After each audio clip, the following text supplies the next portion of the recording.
Thanks, Morgan. Today is the start of a very important season for the Islamic faith. It's Ramadan.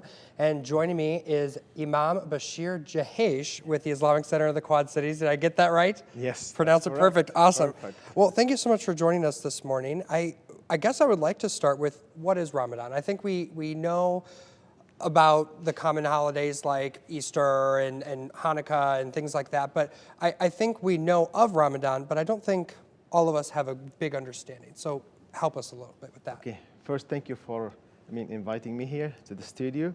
Ramadan is the 9th month of Islamic calendar. Islamic calendar is based on the lunar calendar. The Quran mentioned this month in the 2nd chapter of the Quran. That's the month of Ramadan is the month when the Quran was revealed. So it's connected closely to the Quran. So the Quran was revealed to the Prophet Muhammad in 23 years in portions, but the first time it was revealed from the preserved tablet from God down to the lower heaven.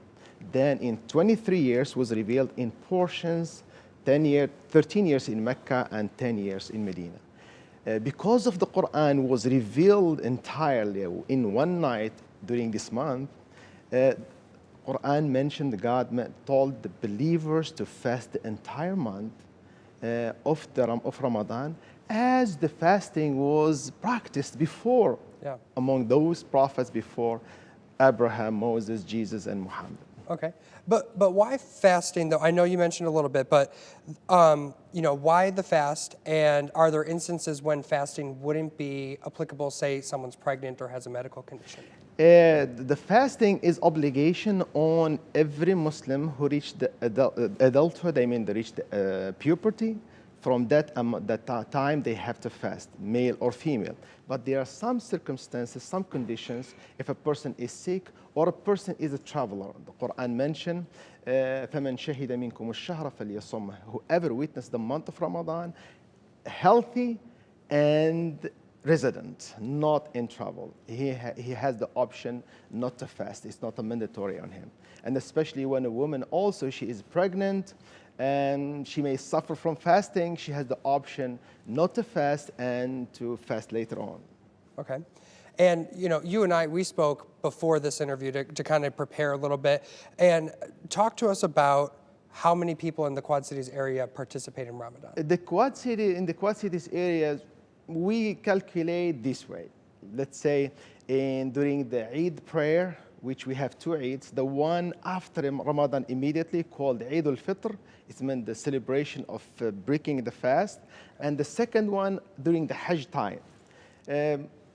Around 3,000 to 4,000 people, they gather together from both masjids, the mosque in Molia and the mosque in Devonport. Usually prior to COVID, we used to pray in Tax Layer or in Convention Center in Pedendorf. Okay. But now we do it inside the masjid, and we do 2 sessions. Each sessions maybe has like 600-700. Okay. We do it this year with the first session of prayer at 7:30 and the second one at 9 a.m. in the morning. Yeah. Wow. I didn't realize there was that much of a community that was participating in this every year. That opened my eyes a lot. I was like, wow, that's pretty incredible. And that looks like a fraction of the entire community. Absolutely. It looks like maybe 15 to 20%. Wow. So the community could thousands, and I don't know exactly how much, but sure. During the Eid prayer, we usually, when we pray together in the convention center or tax layer, it's around 3,000 to 4,000 people. Wow. Yeah. And talk about that last day. You mentioned it a little bit, but talk a little bit more about on that last day how there's kind of like some festival activities that go. So the whole month of Ramadan, all the believers who come to the masjid, they celebrate the prayer during the night, called Salat al-Taraweeh. Means during the Salat al-Taraweeh, we recite the entire Quran every night. We recite a portion of it. And at the end, which is the Eid, which comes after the Ramadan, we celebrate the Eid prayer in the mosque. At the same time, we do some celebrations for the kids. We brought them some games and some activities. We have one for the kids on Sunday, the next Sunday after Eid, from 1 to 5, I believe. And we are preparing also some potluck for the families during the day of Eid, which is going to be Monday, the 2nd, I believe, of May. The 2nd of May, yeah, I believe 2nd that's of true. May, Yeah. Okay. And so at the end of the fast, at the end of Ramadan, what should a person who is practicing the Islamic faith take away from Ramadan?